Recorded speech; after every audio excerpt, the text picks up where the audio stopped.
Student good morning. तो अपनी प्रश्नावली 8 चल रही है, जिसमें हमने कल 7 क्वेश्चन करा दिए थे। अब अपना क्वेश्चन 8वां लेके चलते हैं। तो 8वें क्वेश्चन में कह रहा है 25 मीटर ऊंचे एक स्तंभ से। तो सबसे पहले हमें एक 25 मीटर ऊंचा स्तंभ बनाना है। ये सबसे पहले हमने बना दिया एक स्तंभ जिसकी ऊंचाई दे रखी है 25 मीटर।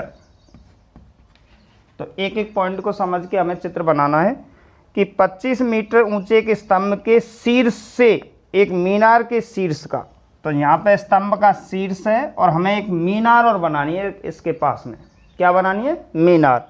तो 25 मीटर ऊंचे एक स्तंभ के शीर्ष से एक मीनार बना लेते हैं। इस जगह पे यहाँ पे हमने ये मीनार खड़ी कर दी। दोनों का आधार समान है। दोनों का आधार क्या है? समान है। स्तंभ भी ज़मीन पे होता है और मीनार भी ज़मीन पे है, तो दोनों का जो आधार है वो समान है। अब क्या कह रहा है कि 25 मीटर ऊंचे स्तंभ के शीर्ष से, यानी यहाँ से, इस जगह से मीनार के शीर्ष का जो उन्नयन कोण है, मीनार के शीर्ष का उन्नयन कोण और उसके पाद का अवनमन कोण, यहीं से मीनार का पाद देखना है और यहीं से हमें मीनार का शिखर देखना है। मतलब ये कह रहा है कि इस जगह पे कोई व्यक्ति बैठा हुआ है, इस जगह पे कोई व्यक्ति बैठा हुआ है। तो एक बार तो वो मीनार के शीर्ष को देख रहा है ऊपर की तरफ गर्दन करके, और एक बार वो नीचे की तरफ उसके पाद बिंदु को देख रहा है। जब ऊपर देखेगा तो उन्नयन कोण और नीचे देखेगा तो अवनमन कोण।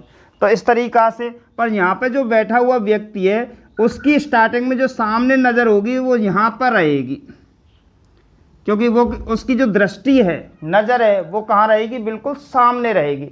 अब यहाँ से ऊपर की तरफ देख रहा है तो उन्नयन कोण, और यहाँ से नीचे की तरफ देख रहा है तो अवनमन कोण। ये दोनों कोण हैं इस जगह पर। इस बिंदु से ऊपर देख रहा है शीर्ष को तो उन्नयन कोण, और इस बिंदु से नीचे की तरफ देख रहा है उसके पाद बिंदु को, मीनार के को, तो वह है अवनमन कोण। ये दोनों कोण समान हैं, तो हमने यहाँ पे ये दोनों थीटा मान लिए। यहाँ पे दोनों कोण हमने क्या मान लिए? थीटा। तो समान है, तो मीनार की हमें ऊंचाई ज्ञात करनी है। क्या ज्ञात करनी है हमें? मीनार की ऊंचाई। तो अब हमें इस मीनार की ऊंचाई ज्ञात करनी है। ये अपनी मीनार की ऊंचाई रही। ये जो है अपनी टोटल क्या है? मीनार की ऊंचाई। तो यहाँ पे हमने मीनार लिख दिया और यहाँ पे स्तंभ लिख दिया। तो हमें मीनार की ऊंचाई ज्ञात करनी है। तो अब आगे बढ़ाते हैं सवाल को। देखो यहाँ पे ये 25 मीटर है, तो बिल्कुल सीधे जा रहे हैं। तो यहाँ पे भी ये कितना होगा? यहाँ पे 25 मीटर, यहाँ तक की ऊंचाई 25 रहेगी। अब यहाँ से ऊपर ऊपर की ऊंचाई है ये, इसको हम क्या मान लेते हैं? h metre. क्या मान लेते हैं? h। तो टोटल जो मीनार की ऊंचाई है वो हो गई अपने h + 25 मीटर। तो हमें अब इस जगह पे h का मान ज्ञात करना है, क्योंकि h का मान ज्ञात करने पर h + 25 को इसमें h में जोड़ देंगे तो टोटल मीनार की ऊंचाई आ जाएगी। अब आगे बढ़ते हैं। ये हमने h मान लिया, यहाँ पे 25 था तो ये 25 आ गया। अब ये दोनों क्षैतिज रेखाएं, तो इसको हम क्या मान लेते हैं? x metre. इसको भी क्या मान लेते हैं? x मीटर, क्योंकि ये दोनों समान है। इस जगह पे ये दोनों क्या है? समान है। तो अभी अपने पास में कंप्लीट चित्र है। तो यहाँ से चालू कर दें, a b c, यहाँ पे d, और यहाँ पे क्या लिख दिया हमने? e। अब हमें इसमें दो आकृति, वैसे आकृति तो अपने पास में 3 है, 3 त्रिभुज बने, पर अब उनमें से 2 आकृतियों में चलना है। देखो ये दोनों बिल्कुल समान हैं। जैसे ये 25 है तो ये 25 है। यहाँ ये जेड की आकृति है तो यहाँ पे थीटा है, तो यहाँ पे भी क्या आ गया? थीटा आ गया। देखो ये 25 है लंब, तो इधर ये भी 25 है। इसका आधार x है तो इस त्रिभुज का आधार x है। तो ये दोनों आकृति सेम है, समान है। तो इन दोनों में से एक आकृति में चलना है और एक आकृति इसमें चलना है। तो दोनों आकृतियों से समीकरण बना के हमें h का मान ज्ञात करना है। तो अब स्टार्ट करते हैं। सबसे पहले क्वेश्चन नंबर हल, और हल कौन सा है? क्वेश्चन 8वां। तो सबसे पहले हमें किसकी ऊंचाई निकालनी है? माना मीनार की ऊंचाई जो हमने मान लिया वो है h plus 25 metre. h plus क्या मान लिया? 25 मीटर। इसमें कोण है नहीं है। अब हम चालू कर देते हैं यहाँ से, इस त्रिभुज में चालू कर देते हैं, त्रिभुज ABC में। कौन से में? चूंकि त्रिभुज हमें चलना है ABC में। कौन से त्रिभुज में चलना है? ABC में। या तो ABC में चलो या ADC में चलो, इन दोनों में से एक त्रिभुज में चलना है, क्योंकि दोनों के जो माप है बिल्कुल समान है। या ये मानते हैं कि ये एक आयत है या ये एक वर्ग है, इसका ये विकर्ण उसको समान दो भागों में क्या करता है? विभाजित करता है। तो दोनों त्रिभुज समान है। तो हम सबसे पहले त्रिभुज ABC में चलते हैं। लंब इसमें दे रखा है, आधार हमने x मान लिया, तो लंब बटे आधार। यानी कि ये समझो कि जब अपने पास में दो या दो से जो आकृति होती हैं, दो त्रिभुज बनते हैं, तो उनमें हमेशा tan का प्रयोग करते हैं। ये कल भी बताया था मैंने। तो अब यहाँ तक जहाँ तक कोशिश आएगा 90% सब tan से होंगे। एक दो सवाल और आएंगे बीच में, नहीं हमेशा सभी सवाल tan से होंगे। तो हमने यहाँ पे लंब बटे आधार बराबर यहाँ पे लिख दिया tan थीटा। लंब का मान कितना है अपने पास में? 25। आधार का मान कितना है? x बराबर यहाँ पे आ गया अपना tan थीटा। समीकरण कितना हो गया? 1। यहाँ पे हमने कंटिन्यूटी का चिन्ह लगा दिया। अब त्रिभुज ऊपर के में चलना है हमें ADE में। कौन से त्रिभुज में चलना है? त्रिभुज ADE में। इसमें भी ये लंब है और ये क्या है? इसका आधार। तो यहाँ पे भी लंब बटे आधार बराबर tan थीटा ही ले लेते हैं। लंब का मान कितना है उसमें? h। आधार का मान कितना है? x बराबर यहाँ पे क्या आ गया अपने पास में? tan theta. ये हो गया अपने पास में समीकरण कितना? 2। समीकरण कितना हो गया? 2। अब समीकरण 1 और 2 की तुलना करते हैं। यहाँ पे लिखते हैं समीकरण 1 व समीकरण किससे? 2 से। हमें तुलना करते हैं आपस में। ये अपने LHS पक्ष हैं और ये अपने RHS पक्ष हैं। यानी कहने का मतलब है कि RHS पक्ष समान है तो LHS पक्ष भी समान होंगे। यानी कि जब RHS पक्ष समान है समीकरण 1 और 2 में, तो LHS पक्ष भी क्या होंगे? समान। तो अपने पास में आ गया 25, कैसे भी कर लो, h बटे x बराबर यहाँ पे आ गया 25 बटे x। ये आ गया। यानी कि जब RHS समान है तो LHS भी क्या आएंगे अपने पास में? समान आएंगे। तो ये आ गया h बटे x बराबर 25 बटे x। अब x से आधार कट गया तो h का मान आ गया अपने पास में 25, और जो हमें h का मान ज्ञात करना था, h का मान आ गया यहाँ तक का अपने पास में दे रखा है। तो टोटल मीनार की ऊंचाई आ गई। तो यहाँ पे लिखना है अतः मीनार की ऊंचाई हमने क्या मानी थी? h plus 25। तो h का मान कितना आया है? 25 प्लस 25 यहाँ पे दे रखा है। तो टोटल हो गई अपने पास में 50 मीटर। तो टोटल कितनी हो गई? 50 मीटर। भाई h प्लस 25 है तो h का मान कितना है? 25 प्लस यहाँ पे 25, तो टोटल यानी कितनी होगी? 25 प्लस 25 यानी 50 मीटर। तो मीनार की ऊंचाई कितनी होगी अपने पास में? 50 मीटर। तो एक बार और देखते हैं इस सवाल को। दोबारा से चित्र पे ध्यान रखना है कि 25 मीटर ऊंचा एक स्तंभ है। ध्यान रखना, एक एक पॉइंट को पढ़ रहा हूं। 25 मीटर ऊंचे एक स्तंभ के शिखर से एक मीनार के शिखर, तो एक मीनार भी बनानी हमने, साइड में एक मीनार बना दी जो मीनार की ऊंचाई अधिक होगी। स्तंभ एक छोटा होता है, पिलर वगैरह जो होता है, और मीनार बहुत ऊंची होती है। तो 25 मीटर ऊंचे स्तंभ के शिखर से एक मीनार के शिखर का उन्नयन कोण और उसी बिंदु से एक मीनार के पाद का अवनमन कोण, ये दोनों कोण समान है। ये दोनों कोण क्या है? समान है। तो यहाँ पे बैठा हुआ व्यक्ति एक बार स्तंभ को देखेगा और एक बार मीनार के पाद को देखेगा, पर वो जब यहाँ पे बैठा हुआ है तो उसकी नज़र हमेशा या तो ऊपर नहीं रहेगी ना नीचे रहेगी उसकी नज़र। तो उसकी नज़र कहाँ रहेगी? बिल्कुल सीधी सामने रहेगी। यहाँ पे बैठे हुए व्यक्ति की नज़र सामने है तो हमने लाइन खींच दी, ये उसकी क्षैतिज रेखा है। अब यहाँ से एक बार जब ऊपर देखा तो उन्नयन कोण बन गया और यहाँ से एक बार नीचे देखा तो अवनमन कोण बन गया। दोनों कोण कैसे हैं? समान। तो हमने दोनों थीटा थीटा मान लिए। अब ये जेड की आकृति है, एकांतर कोण है, इसलिए ये थीटा है, तो ये भी क्या आ गया? थीटा। अब अपने पास में ये दोनों त्रिभुज समान है और ये अलग है, तो इन दोनों में से एक में चलना है, कोई से भी एक में। तो हम ABC में चले और इसमें चले हम ADE में। तो ABC में चले तो हमें 25/x बराबर tan थीटा आ गया और ADE में चले तो h/x बराबर tan थीटा आ गया। तो दोनों में RHS समान है, इसलिए LHS भी क्या आ गए? समान। आधार से आधार काट दिया तो h का मान आ गया 25। अब हमें मीनार की ऊंचाई चाहिए, तो हमने मीनार की ऊंचाई मानी थी h + 25, यानी h का मान 25 है, प्लस 25, 25 और 25 50 मीटर हो गया। तो इस तरीक़ा से अपना ये सवाल कंप्लीट है। इसको एक बार नोट कर सकते हैं।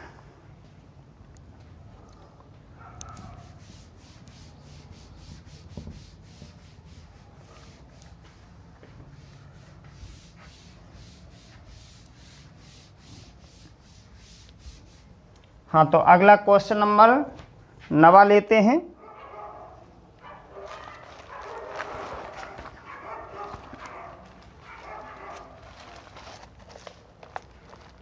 नवा क्वेश्चन सेम डिटो पहले क्वेश्चन जैसा है। जैसे मैंने पहले बताया था उसमें थीटा का हमने मान ज्ञात किया था, यानी सूर्य का जो उन्नयन कोण है सेम उसी तरीका से।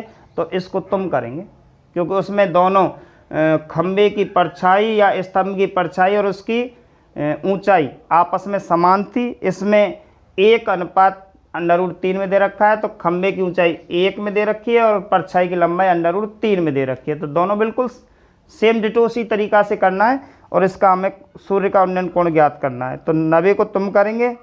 अब आ गया 10वां क्वेश्चन।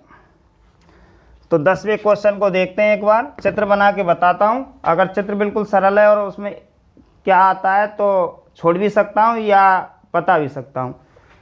तो एक पहाड़ी का ढलान 36 से 60 डिग्री का कोण बनाता है। तो हमें सबसे पहले एक पहाड़ी बनानी है। ये अपने पास में एक पहाड़ी है, ठीक है ना। हमें तो पहाड़ी यानी कि ऊंचाई देखनी है उसकी। ये पहाड़ी मान ली, ये क्या है? एक पहाड़। एक पहाड़ी का ढलान 36 से 60 डिग्री का कोण बनाता है। क्षैतिज रेखा से कितने का कोण बनाता है? अब क्षैतिज रेखा है ये अपनी, जिस पर छाया पड़ती है जमीन पे, और इस क्षैतिज रेखा से ये अपना कितने का कोण बनाता है? इस जगह पे 60 डिग्री का कोण बनाता है। दृष्टि रेखा हो गई और क्षैतिज रेखा। तो दृष्टि रेखा और क्षैतिज रेखा के बीच के कोण को उन्नयन कोण कहते हैं अगर नीचे से ऊपर देखते हैं तो, और ऊपर से अगर नीचे देखते हैं तो अवनमन कोण कहते हैं। तो 60 डिग्री का कोण बनाता है। यदि शिखर तक पहुंचने में 500 मीटर चलना पड़ता है और इस बिंदु से अगर यूँ चलें हम शिखर तक तो कितना मीटर चलना पड़ता है? 500 मीटर चलना पड़ता है इस जगह पे, इस बिंदु से। तो पहाड़ी की ऊंचाई ज्ञात कीजिए। तो बिल्कुल सरल है, तो इसको बिल्कुल आसानी से कर सकते हैं। ये पहाड़ी की क्या है? ऊंचाई, जिसको हमने क्या मान लिया? h। ये हो गई पहाड़ी। यहाँ पे हमने बना दिया ABC। तो इस सवाल को भी तुम्हें ही करना है क्योंकि बहुत सरल सवाल है। ये इसका लंब है, ये इसका कर्ण है। तो आधार से ना तो दे रखा है और ना हमें ज्ञात करना है, तो इससे कोई मतलब नहीं है। तो लंब और कर्ण, कर्ण बटे लंब, लंब बटे कर्ण का सूत्र लगा के त्रिभुज ABC में चल के और ये सवाल तुम्हें हल करना है। जो मैंने चित्र था वो चित्र बना दिया, ठीक है। तो एक बार इसको भी नोट कर सकते हैं।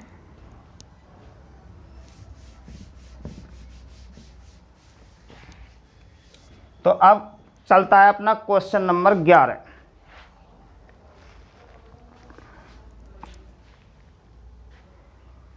और क्वेश्चन नंबर 11 भी बिल्कुल सरल है, एक ही त्रिभुज का है।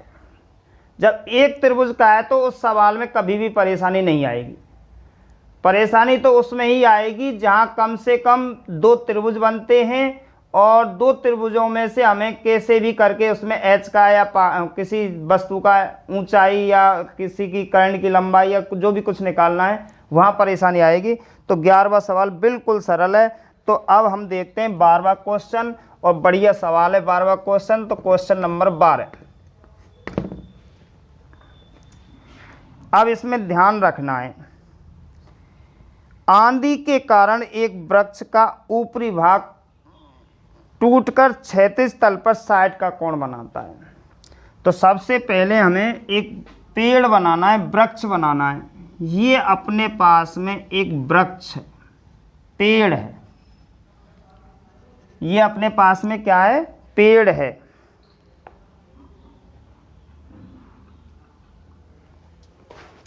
तो अब ये ध्यान रखना है,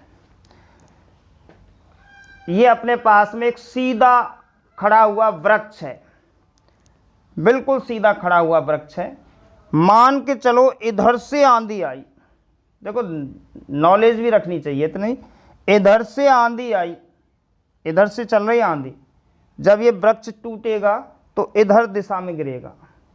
और मान के चलो आंधी इधर से आ रही है तो यहाँ से टूट के वो इधर दिशा में गिरेगा। तो यानी टूट के गिरना है। तो मान के चलो आंधी इधर से आ रही है, हमने मान लिया अब आंधी आ रही है, तूफान आ रहा है और वृक्ष यहाँ से टूट गया।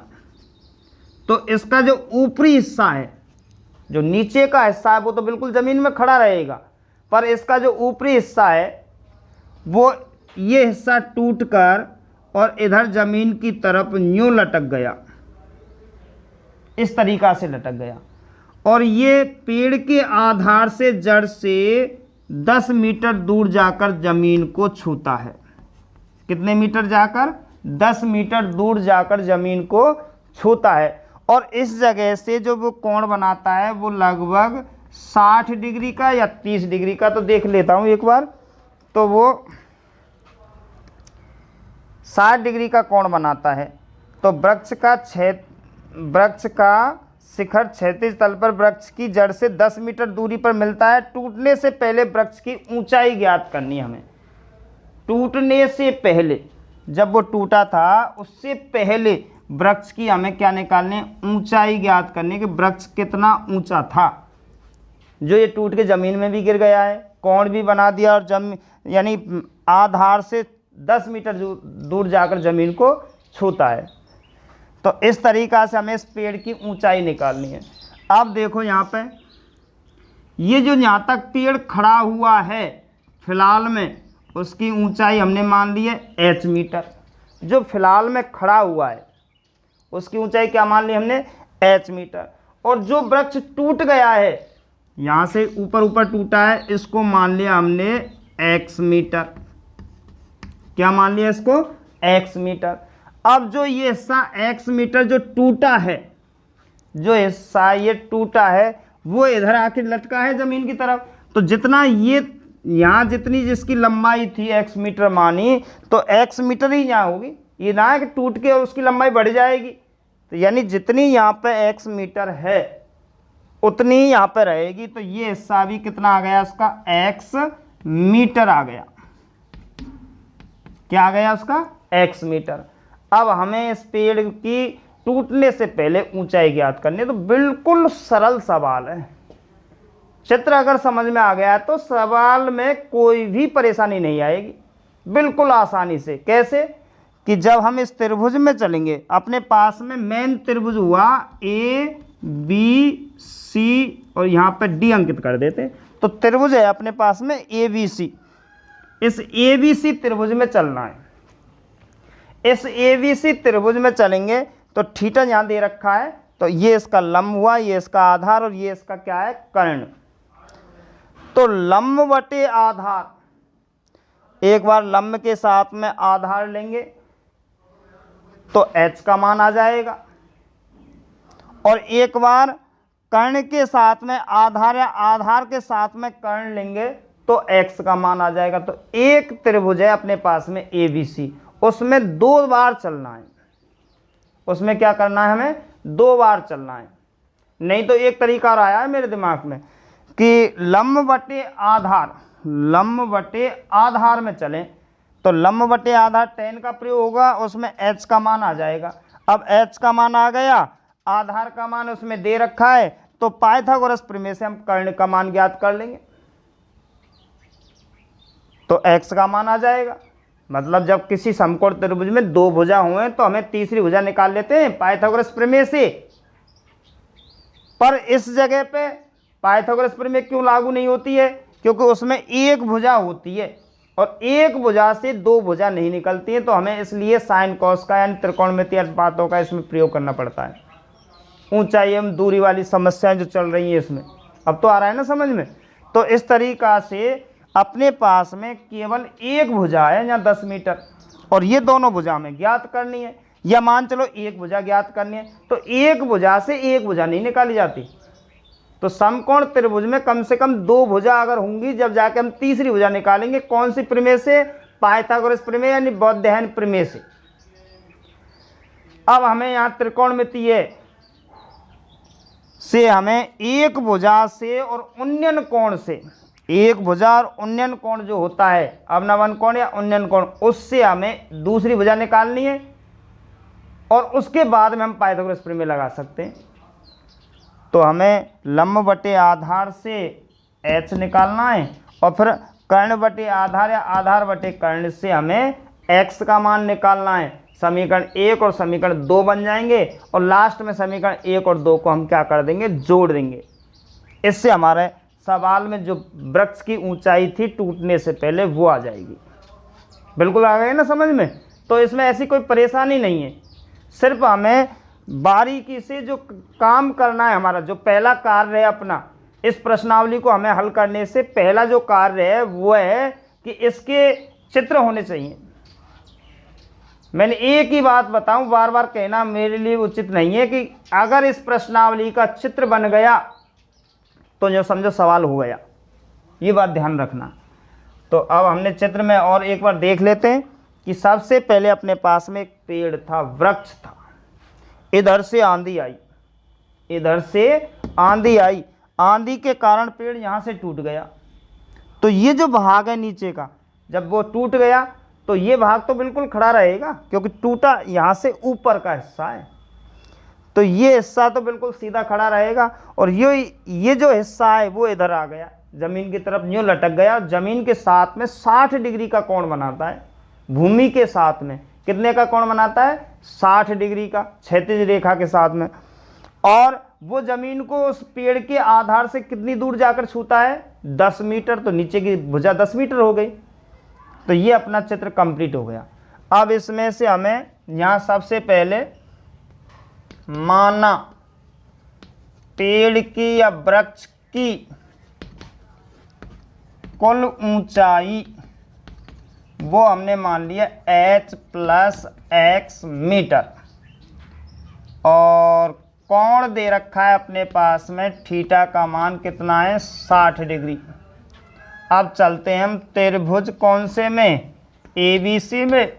तो पहले हम लंब बटे आधार ले लेते हैं, लाल बटे कक्का में तीसरे नंबर पर आता है, 3rd नंबर पे लंब बटे कर्ण, लंब बटे आधार, लाल बटे कक्का, यानी तीसरे नंबर पर जो आता है वो लंब बटे आधार आता है। तो हमने यहाँ पर लंब बटे आधार ले लिया, बराबर होता है tan थीटा का सूत्र, यानी tan 60 है तो 60 लिख देते हैं डायरेक्ट, एक लाइन तो बचाना सीखो। थीटा का मान 60 है इस जगह पे, तो 60 लिख दिया हमने। अब लंब का मान अपने पास में h है और आधार का मान अपने पास में 10 दे रखा है, बराबर यहाँ पे √3/1 मान लेते हैं सुविधा के लिए। वैसे तो केवल √3 है tan 60 का मान, पर हमने सुविधा के लिए 1 मान लिया, क्योंकि अब इस स्थिति में हम क्या कर सकते हैं, वज्रगुणा। अब हमें इसका बजगुणा करना है, तो बजगुणा करने के बाद में जो अपने पास में संख्या आएगी एच एकम एच बराबर आ गई 10√3 मीटर, और ये हो गया अपना समीकरण 1 जिसमें हमारा h का मान आया है।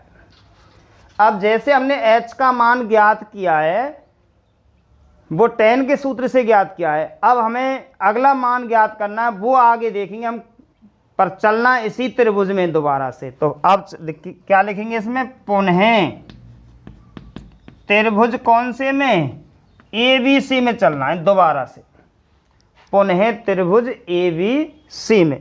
तो अब इस ABC में देखते हैं कि अपने पास में शेष दो भुजा रह गई, कर्ण और आधार। क्यों, आधार तो चल रहा है, आधार तो दोनों के साथ में चलेगा, लंब के साथ में भी चलेगा और कर्ण के साथ में भी चलेगा। तो अब अपने पास में आधार और कर्ण और आधार, अब बटे में तुम्हें कौन से तरीका से लेना है वो उस निर्भर सूत्र पे करता है कि लाल बटे कक्का में नीचे से उल्टा लेना है, ऊपर से सीधा लेना है। तो यहाँ पे देखते हैं आधार और कर्ण, तो आधार और कर्ण ये है दूसरे नंबर पे, तो आधार बटे कर्ण ले लें। अगर आधार बटे कर्ण लेना है तो सेकंड नंबर पे आता है अपना कॉस, और अगर कर्ण बटे आधार लेंगे तो ये आता है अपने जो 5वें नंबर पे आता है पीछे, इधर से 3 फिर 4 और फिर लास्ट में 5 और फिर लास्ट का कितना 6, तो वो आता है अपना 6। तो नीचे से ऊपर मत लेना कभी भी, क्योंकि कम से कम 3 मान इनमें ही काम आ जाएगा, साइन के, कॉस के, टेन के। फिर हमें आगे तक पूरी सारणी याद करनी पड़ेगी, नहीं तो 3 मान तो कम से कम साइन, कॉस और टेन 3 मान बिल्कुल सरल होते हैं। साइन का मान याद कर लेंगे, कॉस का उल्टा हो जाएगा, तो साइन में कॉस का भाग दे देंगे, टेन का मान आ जाएगा। तो 3 मानों को तो रट भी सकते हैं, याद भी कर सकते हैं। तो हमें सीधे सीधे आधार बटे कर्ण लेना है। क्या लेना है, आधार बटे कर्ण बराबर आ गया अपने पास में यहाँ पे कॉस 60, थीटा का मान 60 ही रहेगा क्योंकि त्रिभुज एक ही है उसमें और एक ही कोण दे रखा है। तो आधार का मान अपने पास में कितना है 10, कर्ण का मान हमने क्या माना है x, और यहाँ पे cos 60 का मान देखना है। अब cos 60 का मैं बारीकी से दोबारा बता रहा हूँ, साइन का उल्टा होता है। अब साइन में 30 और cos में 60, ठीक है ना, साइन में 90, cos में 0, cos 45 और साइन 45 का मान बराबर होता है, साइन में 60 का और cos में 30 का मान आपस में बराबर होता है। तो इस तरीका से दो बहुत सरल मान हो जाते हैं 3 मानों में। तो हमें यहाँ पे cos 60 का मान लिखना है 1 बटे कितना 2, साइन 30 के बराबर होता है।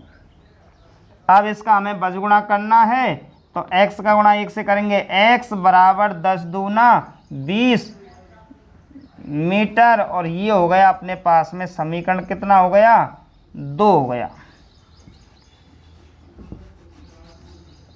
तो इस तरीका से यहाँ पे अपना मान किसका आ गया x का। अब x का मान आ गया अपने पास में और h का मान आ गया, समीकरण 1 और 2 बन गए। अब हमें समीकरण 1 और 2 को क्या करना है जोड़ना है। तो यहाँ पे लिखना है समीकरण 1 प्लस समीकरण 2, यानी समीकरण 1 और 2 को क्या करना है जोड़ना है। तो 1 में अपने पास में h दे रखा है प्लस 2 में अपने पास में x बराबर, यहाँ पे हमने कंटिन्यूटी लगा दिया। 1 में दे रखा है अपने पास में कितना 10√3 प्लस 2 में दे रखा है अपने पास में कितना 20। यहाँ पे हम 10 क्या ले लेते हैं कॉमन, √3 प्लस कितना हो गया 2। यहाँ पे हमने 10 कॉमन ले लिया है, तो यहाँ पे √3 बचा, 10 का भाग इसमें देंगे तो कितना आ गया 2। अब यहाँ पे √3 का मान दे रखा है, इस सवाल में दे रखा है, नहीं तो हमें याद करना पड़ेगा, एक ही बात है। तो अब साइड में देख लेते हैं इस जगह से, यहाँ समीकरण 1 था, यहाँ पे समीकरण हमने कितना बना दिया 2, और यहाँ पे हम साइड में जगह देख लेते हैं अपनी कि हमें यहाँ पे बराबर लगा दिया। 10 तो अपने पास में है ये इनटू या कोष्टक √3 का मान है 1.732, 1.732 प्लस 2 उसमें जोड़ना है, 2 क्या करना है उसमें जोड़ना है। तो 1.732 है तो 2 उसमें जोड़ेंगे तो 3.732 कितना हो गया, यानी कि 1.732 प्लस 2, यानी कि डायरेक्ट कर देता हूँ 10 गुणा 1 और 2 3.732 और 10 का गुणा करेंगे तो ये पॉइंट यहाँ आ जाएगा खिसक के, तो 37.3 मीटर आ गई। तो यहाँ पर लिख देंगे अतः वृक्ष की या पेड़ की कुल ऊंचाई कितनी आ गई अपने पास में, 37.3 मीटर होगी। तो सवाल बिल्कुल सरल था, तो इसको एक बार नोट कर सकते हैं कि एक बार और समझाऊं। वे समझाने के लिए ऐसे कुछ बात नहीं है, इसमें लंब के साथ में आधार लेना है जब tan का आएगा, आधार के संग में कर्ण लेना है जब अपने पास में cos आएगा, त्रिभुज ABC में चलना है, कोण एक ही है। इस तरीक़ा से अलग अलग समीकरण 1 और 2 बन जाएंगे और उसके बाद में समीकरण 1 और 2 को क्या करना है, हमें जोड़ना है, जिससे हमने पेड़ की कुल ऊंचाई आ जाएगी। तो एक बार इस सवाल को नोट कर सकते हैं। हाँ, तो अगला क्वेश्चन है, क्वेश्चन नंबर अपने पास में है 13। तो चित्र पे ध्यान रखना है, किसी अपूर्ण मीनार, जैसे कोई मान चलो मीनार बना रहे और वो मीनार अभी फ़िलहाल में अपूर्ण है। अपूर्ण का मतलब तो जानते हैं, जो पूरी नहीं हो। ये मान के चलो एक मीनार है, अपूर्ण मीनार, अभी और मंजिल खड़ी करनी है इस पर, फिलहाल में अभी आधी है। किसी अपूर्ण मीनार के आधार से, ये आधार है और ये उसका शिखर है, आधार से 120 मीटर दूर, तो ये हो गया अपना 120 मीटर दूर, ये बिंदु है। किसी अपूर्ण मीनार के आधार से 120 मीटर दूर किसी बिंदु से मीनार के शिखर का उन्नयन कोण, यहाँ से इस बिंदु से मीनार के शिखर का उन्नयन कोण यहाँ पे 30 डिग्री है। कितना है यहाँ पे, 30 डिग्री है। दोबारा से, किसी अपूर्ण मीनार, ये अपूर्ण मीनार है, उसके आधार से 120 मीटर दूर किसी बिंदु से मीनार के शिखर का उन्नयन कोण 30 डिग्री है। यहाँ तक बन गया। अब आगे क्या कह रहा है, ज्ञात कीजिए कि मीनार को और कितना ऊंचा बढ़ाया जाए। मान के चलो मीनार हमने यहाँ तक बढ़ा ली, ये मीनार यहाँ तक बढ़ा ली, और कितना ऊंचा किया जाए। तो मीनार हमने ऊंची कर ली, जिससे उसी स्थान से, इस स्थान से, इसी स्थान से उसका उन्नयन कोण, यहाँ से इसका उन्नयन कोण 30, देखो ये छोटा है यहाँ पे और ये यहाँ तक हो गया बड़ा, तो ये इसका कोण हो गया 60 डिग्री हो जाए। 30 से उसका उन्नयन कोण कितना बढ़ जाए, 60 डिग्री बढ़ जाए या 60 डिग्री हो जाए। तो मीनार को और कितना ऊंचा किया जाए, मीनार को और कितना ऊंचा किया जाए, ये हमें ज्ञात करना है। तो मान चलो मीनार हमने यहाँ बढ़ाई थी, ये तो पहले से ही बनाई यहाँ तक, ये मीनार पहले से ही बनी हुई थी, अपूर्ण मीनार थी, पर हमने इतना और ऊंचा किया, तो ये बढ़ाया है हमने। तो ये पूछ रहा है और कितना ऊंचा किया जाए, तो ये पहली बनी थी उसको h मीटर मान लें, और जो बढ़ाई है उसको हम क्या मान लेते हैं, x मीटर। तो ये पूछ रहा है कि बढ़ाई गई मीनार की ऊंचाई कितनी है, तो हमने क्या मान लिया, x मीटर। अब हम यहाँ से चालू कर देते हैं, a v c और यहाँ पे d। अब इसमें दो उन्नयन कोण हैं, तो दो ही त्रिभुज हैं, जैसे पहला आ गया था। पहला तो है अपने पास में ए बी सी, और इस बीच की भुजा को हटा दे तो ए वी डी। तो दोनों में चलना है बारी बारी से, और उन दोनों में चलकर हमें x का मान ज्ञात करना है। किसका मान ज्ञात करना है, x का। तो बिल्कुल सवाल चित्र बना दिया है। अब हम सवाल को हल कर लेते हैं। तो सबसे पहले यहाँ पे लिखेंगे, माना बढ़ाई गई मीनार की ऊंचाई बराबर x मीटर मान ली हमने, माना बढ़ाई गई मीनार की ऊंचाई कितनी है, x मीटर। कोण अपने पास में दे ही रखे हैं, एक तो है 30 डिग्री व एक दे रखा है अपने पास में 60 डिग्री।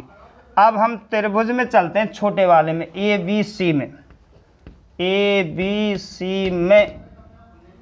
ABC में वही देखो, लंब और आधार, कर्ण कोई मतलब नहीं। अब जहां दो उन्नयन कोण आ जाएं, जहां दो उन्नयन कोण आ जाएं या दो चित्र बन जाएं, उस जगह पे केवल tan का सूत्र लगेगा, जिसमें कर्ण का मान नहीं ज्ञात किया जाता है, या तो ऊंचाई ज्ञात करेगा या नीचे के आधार को ज्ञात करेगा। तो इसमें लंब बटे आधार बराबर tan, छोटे त्रिभुज में चलना है, तो छोटे त्रिभुज का कोण दे रखा है यहाँ पे 30 डिग्री। देखो बारीकी से, ABC में जो कोण दे रखा है, यहीं तक इन दोनों भुजाओं से संबंधित कोण दे रखा है, वो है 30 डिग्री। तो यहाँ पे tan 30 लिख दिया। लंब का मान h है, आधार का मान 120 है, बराबर यहाँ पे 1 बटे कितना हो गया, √3। यहाँ पे हमने कंटिन्यूटी लगा दिया, इसका गुणा इससे करेंगे, h √3 बराबर 120, और हमें h का मान ज्ञात करना है, तो 120 बटे √3 बजगुणा कर देते हैं, √3 बटे √3 परिमेयकरण जिसको बोलते हैं। तो h बराबर आ गया 120 √3 बटे 3। यहीं पे आगे हल कर लेते हैं, चलो नीचे बढ़ाएंगे। h बराबर 3 थे, इसको काटेंगे, 40 √3 मीटर। समीकरण कितना हो गया, 1। अब चलते हैं हम बड़े वाले त्रिभुज में। तो बड़े वाले त्रिभुज का नाम है ABD। कौन सा है, ABD में, उसमें भी लंब बटे आधार बराबर tan कितना चलेगा, 60 डिग्री। तो बड़ा वाला है, दोनों भुजाओं से संबंधित कोण का मान 60 डिग्री। लंब का मान, अब लंब यहाँ तक ये बड़ा वाला त्रिभुज है, तो पूरा लंब होगा इसमें h + x, क्योंकि ये पूरा लंब है। इस बड़े वाले त्रिभुज में चल रहे हैं हम, तो लंब यही रहेगा पूरा, कौन रहेगा बड़ा, तो h प्लस कितना, x, h + x बटे आधार कितना है, 120। आधार कितना है, 120। चलो दिख नहीं रहा है इसलिए साइड में ले लेते हैं। तो यहाँ पे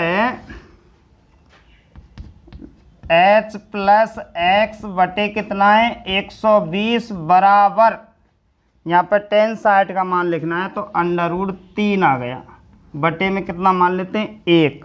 अब हमें समीकरण 1 का मान रख देते हैं उसमें, समीकरण 1 का मान यानी h का मान रख देते हैं, तो कितना आएगा इसमें, h का मान कितना है अपने पास में, 40 √3 + x बटे 120 बराबर कितना है, √3। अब इसका बजगुणा कर लेते हैं, तो 40 √3 + x बराबर 120 √3। और अब हमें किसका मान निकालना है, x का, तो x बराबर 120 √3 माइनस 40 √3, पक्षांतरण कर दिया, तो x बराबर आ गया 80 √3 मीटर, 80 √3 मीटर आ गया। तो इस तरीका से जो x का मान आया है वही हमें यहाँ पर ज्ञात करना था। माना बढ़ाई गई मीनार की ऊंचाई कितनी आई है, x मानी थी, तो उसका मान आया है 80 √3 मीटर। कितना आया है, 80 √3 मीटर। तो लास्ट में माना को काट कर यहाँ पर लास्ट में लिखेंगे, अतः बढ़ाई गई मीनार की ऊंचाई बराबर 80 √3 मीटर। √3 का मान रखते हैं तो 80 से गुणा करके एक पॉइंट में संख्या आ जाएगी। तो इस तरीका से अपनी ये प्रश्नावली मैंने क्वेश्चन नंबर 13 तक बता दिया है। अब क्वेश्चन नंबर 14 आएगा, वो एक त्रिभुज का आएगा, उसको तुम्हें करना है। तो कल मैं कम से कम 15वें सवाल से बताऊंगा, बीच में नहीं बताऊंगा, क्योंकि मैंने जो 1-2 सवाल छोड़े वो सिर्फ एक त्रिभुज वाले छोड़े, और एक त्रिभुज वाले जो होते हैं वो बिल्कुल सरल होते हैं। तो कल मैं 15 क्वेश्चन से स्टार्ट करूंगा। बीच के जो सवाल हैं, इस सवाल को भी आप नोट कर सकते हैं, बीच के सवालों को तो मैं करना है घर पे, और कल से मैं 15 क्वेश्चन स्टार्ट करूंगा।